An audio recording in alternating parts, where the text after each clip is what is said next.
So good to have you join us today. Hello and welcome to Business Daily. I'm your host, Lee Ji-eun. We have a lot on our plate this morning, so let's get started. Samsung Electronics records $6.1 billion in operating profit in the second quarter of this year, marking a seventh straight quarter of on-year decline. We take a closer look at the numbers and what lies ahead for the tech giant. Korean car makers are looking to solidify their brands with their own character designs, following the footsteps of other foreign car brands well recognized for their trademark looks. We begin with the latest on the Greek debt crisis. Thursday is the deadline for Greece to come up with a viable bailout proposal that proves it wants to stay in the Eurozone. Now, this comes after the delegation from Athens reportedly submitted no new propositions at Tuesday's emergency Eurozone meeting, after Greeks rejected any new bailout programs based on austerity in Sunday's referendum. European Council President Donald Tusk underlined that this week would be the final deadline, adding that a Greek bankruptcy would no doubt affect the whole of Europe. Greek Prime Minister Alexis Tsipras is set to address the European Parliament on Wednesday morning local time. A full EU summit has been called for Sunday. Cheap credit is fueling Korea's already massive household debt, which posted yet another huge increase in May. The Bank of Korea says the amount of debt shot up $7.5 billion from the previous month. Now, that includes loans taken out from a government-led program aimed at easing household debt risks. Total household loans adding up credit card debt and insurance loans are estimated at more than $970 billion.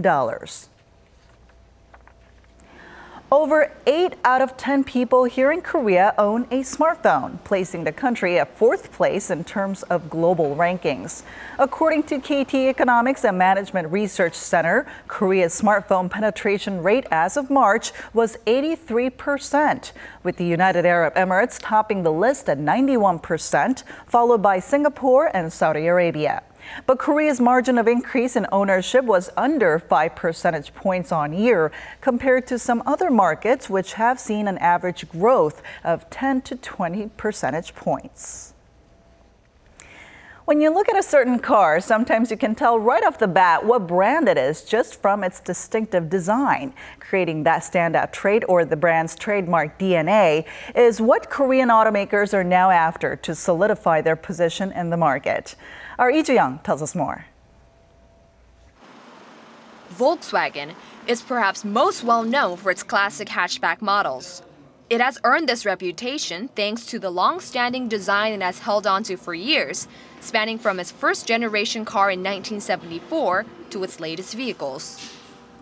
Other foreign car brands are also well recognized for their character designs and specific styles that go with their nameplates. This is something Korean car manufacturers are also going after, as they look to solidify a certain identity with their designs. One of Korea's biggest car manufacturers, Kia Motors, said the design for its new K5 will preserve the external appearance of previous models to maintain its sporty but sturdy look. The new design aims to give the vehicle a roomier image while reflecting the car's so-called K5 DNA in its side surface and lines. Korea's leading automaker Hyundai Motor also maintained its trademark look for its 7th-generation LF Sonata that launched last year. Hyundai's latest Sonata inherited the philosophy of fluid sculpture. It's evolved from the existing elegant design and has a more sophisticated look. Experts say while Korean brands used to differentiate their new models from the old by introducing dramatic changes in appearance, now maintaining key features has become a new marketing strategy to establish brand identities. Lee Ju-young, Business Daily. Korea's financial watchdog, the Financial Supervisory Service, wants victims of voice phishing to know that if you manage to catch on to a scam midway, you can get your transfer money back. In fact, nearly $50 million is said to be sitting unclaimed in the government's coffers. Our Eunice Kim has the story. Most identity thieves who steal money through crimes like voice phishing claim their harvest through ATMs, where they are least likely to be identified. Realizing this, financial authorities have outfitted ATMs with an automatic 30-minute pause on transfers of more than 3 million won, or roughly $2,600. The recipient must wait half an hour before he or she can cash in on the transfer, time given to the victims to react. Once they realize they've been scammed, individuals can call their banks and request they stop the money from being cashed. And through a set process, they can get that money back. The process has worked for some. The sum of money that roughly 80,000 victims reclaimed since September of 2011 through the end of May was $116 million, or 21% of the total. That means nearly $48 million still remains uncollected. In the same period, the victims numbered more than 210,000 individuals and 149,000 accounts.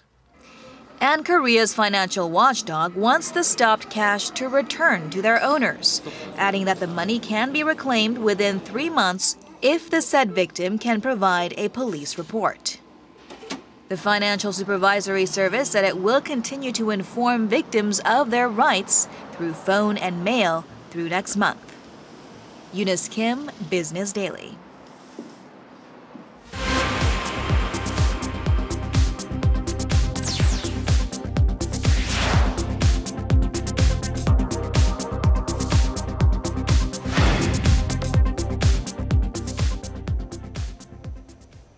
Korea's tech giant Samsung Electronics unveiled its second quarter earnings guidance, figures off from market projections.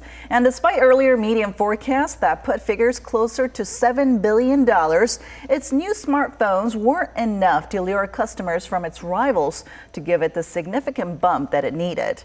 And to tell us more about this, our Kim Min-ji joins us in the studio today. So good to see you, Min-ji. Morning, Jean. So Samsung is still struggling to regain the spark that drove it to the top of the tech world. Now, the company's guidance figures for the April to June period is a pickup on a quarterly basis, but it also marks a decline on a year-on-year basis for the 7th consecutive quarter. Now, analysts are pointing to disappointing smartphone sales that have eaten into its profits for the dull earnings. Second quarter figures from Samsung Electronics suggest the Korean tech giant is slowly recovering, but still underperforming compared to a year ago. In its preliminary earnings forecast, Samsung posted an operating profit of $6.1 billion, up more than 15% from the previous quarter. But compared to last year, it's down 4% and marks the 7th straight quarter of on-year decline. Sales also fell 8% from a year ago to nearly $43 billion. After an earnings shock in the third quarter of last year, Samsung has been on a mild recovery track, but it's still hitting below market expectations. Its once dominant mobile division has been cited as a reason behind its dull earnings. Samsung placed high hopes on its new flagship Galaxy S6 and S6 Edge to drive growth, but that wasn't the case. A failure to meet the supply of the Galaxy S6 Edge smartphone in the initial stages of release can be recognized as one of the reasons for the weak earnings. On top of this, Apple has been eating into Samsung's share of the market with its bigger iPhones, while Chinese players have been gaining ground at the lower end. Strategy Analytics says Samsung made up 24% of the world's smartphone market in the first quarter, down from 31% a year ago. Apple trailed close behind, accounting for 18%. Hope now rests on the company's chip business, which has already outpaced the mobile division in terms of operating profit. The chip division is expected to meet second quarter market expectations, and it's likely that this positive trend will continue through next year. On the downside, as anticipation wanes over soon-to-be released models, its mobile business will continue to slide. The mobile sector is weak at the moment, so third quarter earnings will likely fall below the estimates for the second quarter. Analysts say although Samsung's earnings will continue to rise on a quarterly basis, it won't necessarily mean a full turnaround unless it comes up with a standout product that can drastically bump up its profits.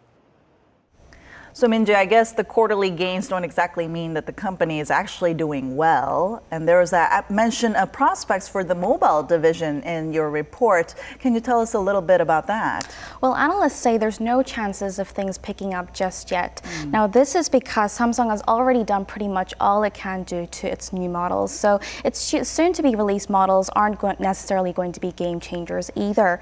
Now, they say so they're not going to be game changers. Right, because the market is already pretty saturated. Yes, that's right. Goldman Sachs, in fact, has said the best days for the smartphone industry are now over. And it says Samsung shipments will continue to go downhill. Now, it says its sales outlook for this year came to just over 370 million. And this is down from 400 million that it posted a year ago. So what are some other challenges that lie ahead for the company in the second half? Well, it says the mobile division will continue to be a threat to Samsung until it quickly comes up with a standout product. Now, overall, the conditions aren't necessarily favorable for Samsung right now. So market watchers say, in fact, Samsung's smartphone sales suffered because of slumping demand in Europe and China due to these weakening economies. And also the exchange rate hasn't really been helping that much either. Yes, that's right. The depreciation of the euro against the Korean won hasn't been helping Samsung. It's been very troublesome, in fact, and it's not expected to get better anytime soon. Now, another factor is that Apple is set to release a new iPhone in the second half. So we'll have to see how that plays out as well. And also, will there be any other opportunities for an improvement in earnings? Well, analysts are pointing to the chip sector as an opportunity in the second half. So they say Samsung's chip business is already expected to have performed well in the second quarter due to rising returns from its mobile and server DRAM products. Now, there have been concerns because of the DRAM prices have been falling for the use in personal PCs. Now, there is an opportunity in the second half because Samsung has signed a deal to produce processor chips for Apple's new iPhones. Okay, so we'll have to see how the gains in that division will be, if it will be enough, those gains, to give it the boost that the company needs. That's right. All right, thank you so much for coming in today, Minji. My pleasure.